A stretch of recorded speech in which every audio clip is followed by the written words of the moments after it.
Three side hustles for every students, especially to earn in digital marketing.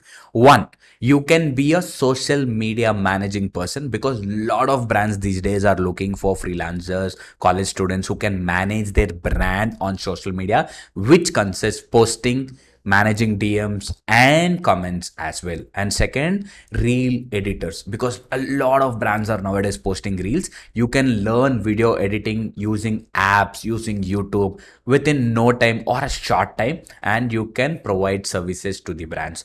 And third, and the most important, virtual assistants. A lot of e-commerce entrepreneurs are looking to schedule their maybe meetings, tracking their orders, managing the entire back-end process. So there are so many people who are looking like virtual assistants who can act like PAs, personal assistant. Thank you.